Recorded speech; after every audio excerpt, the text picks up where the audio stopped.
Hey, what's up there, bootstrappers? This is Ryan Nickel coming at you with another day in the life of a bootstrap real estate investor. And what's the one thing that bootstrappers have?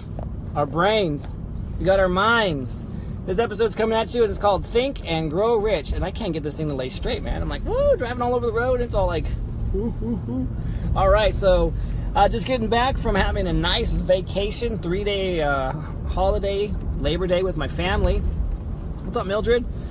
And it was nice. You know, I got to spend some good time with my kids. We went and had a little bit of barbecuing, a little bit of swimming, did a workout from CrossFit. Kicked my butt. It was tough. I was like sucking for air. It took me over an hour long, 66 minutes. I never take that long to do a workout. This one was just, it was hard. So anyway, you know, a while back, I was introduced to the book Think and Grow Rich. And I'm sure a lot of individuals have heard of that book. And the title is just Think and Grow Rich. And I've read it a few times, and then I heard it from a guy named Jeffrey Gitomer. Gitomer. It's like a little like meter in your car or something like that. Tells you how fast you're going. It's Jeffrey Gitomer, I think is what his name was. Anyway, I bought a course. I never went through the course.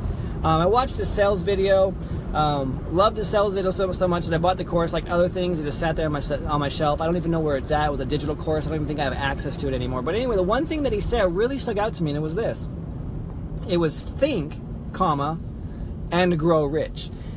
You know, that's not how the title reads, but he's like, you know, if you were to do it, he's like, this is how I would have had the title read. Because he said, I read the book hundreds of times. You know, who knows if that's hyperbole or not. But he said he read the book so many times that it wasn't until one day he just thought about it. He's like, you know, it should be think and then grow rich, not just like think and grow rich. And that has really been kind of the impetus to a lot of the success that I have had. It's, a lot of people are just lazy inherently. They do not want to think. They want someone else to do it for them. They want to go buy, and thanks, I appreciate that. They want to go buy a course. They want to go, you know, listen to somebody else's blog, you know, not listen to the blog, read their blog, listen to their podcast, do whatever they want other than to do the work themselves. Let's see if I can swing around this guy. And in the process of doing all that, they miss the most important aspect of their growth cycle of, you know, making themselves become rich. And it's one, trusting themselves, and two, it's receiving that insight and that revelation that comes from thinking through your problems. And I was talking to a guy this morning about this. Excuse me. I have a property in South Carolina where I got a letter in the mail, and it says that my escrows have been, you know, I have a escrow shortage, and then my payment's going to go up $800. I'm like, dude, $800 is a lot of money for a monthly payment. I'm locked into a lease here for at $1,400, and it's going to go up. You know, $800 is a lot of money, and these people are like, I can't afford that, all this stuff. And I'm sitting there thinking, I'm like, man, you know what? Am I going to walk away from this problem? Am I going to, you know, give it back to the seller who deeded it over to me, which is completely wrong? I mean, this is, you know, from a moral standpoint, I took this property on, and this was early on in my career before I knew about disclosures and things like that, where I tell people, hey, you know, if this property becomes unprofitable for me, I reserve the right to deed it back to you because it's no longer a profitable investment. Didn't make those promises then. I promised to actually make the payment regardless. Come hell or high water, I'm going to make this guy's payment or sell the property. Well, we're still underwater, and so selling it's not an option because it's going to affect this guy's credit, and it's going to be, you know, a short sell. So, you know, all these you know, scenarios and situations are running through my mind, and I'm like, crap, what am I going to do? So I kind of shelved it and was thinking about it and thinking about it and thinking about it. And one thing that I do for thinking is I swim. I didn't like swimming growing up, but I actually love it now, and I yearn for it. I swim on Tuesdays and Thursdays, and I usually end up swimming anywhere between a quarter mile to a half mile. And the reason I do that is because it forces me to think. I'm submerged in the water. I have no outside distractions. I'm usually the only one ever in the pool, and it's just me and my thoughts. And, you know, it's just stroke after stroke and breath after breath, and I'm working out a lot of my problems. And this happened last week. I got the letter on a Monday, and on a Tuesday, I'm sitting there and I'm swimming. I'm thinking about this problem. Like, how can I solve it? What are my options? I already approached the renter, and I said, hey, can we split the difference? Can we do this? Can we do that? And all these options kept on coming back with no. And I'm like, I do not want to go back to the seller. And all of a sudden, the answer came to me, and I was like, oh. And this is what happens when you think.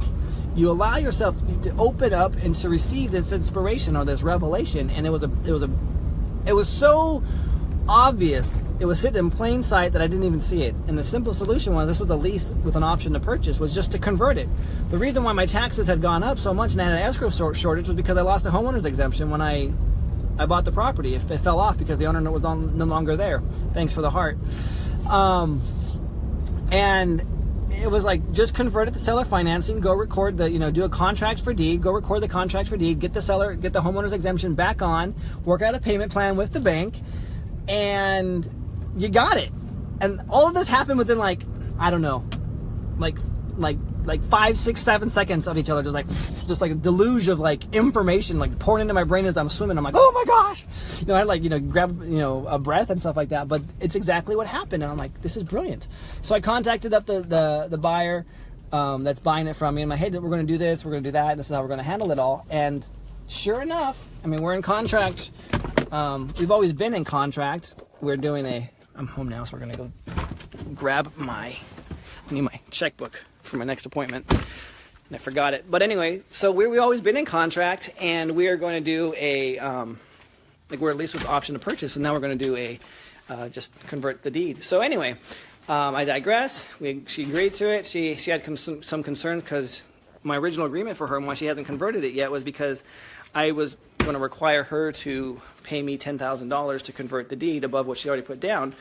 And she's like, we don't have the money, we've had some family deaths, and all these horrible things that have happened to her family. And I'm like, don't even worry about it. I'm not going to charge you for that. This is an extenuating circumstances. You're helping me, I'm helping you. You can own the house now. And it ended up being a blessing for everybody, because she also said that the septic is starting to fail and the roof needs to be repaired.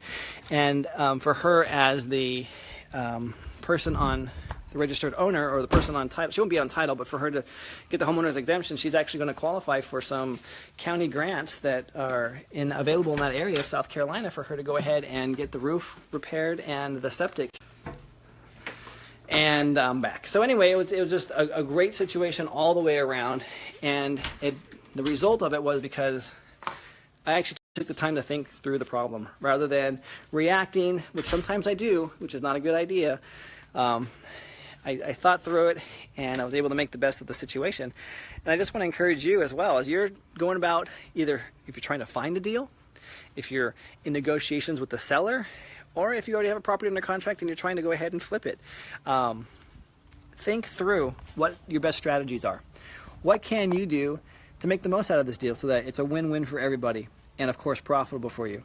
Because I guarantee when you think things through, the inspiration comes, and if you act on that inspiration, it leads you directly down the path to find water. And that's what we're all about doing, is trying to find water. Where's the next watering hole, and how can I go ahead and feed my, satisfy my thirst? So anyway, I'm Ryan Nickel, coming at you with another day in the life of a bootstrap real estate investor, and this one's all about thinking and then growing rich. I'll catch you on the next one.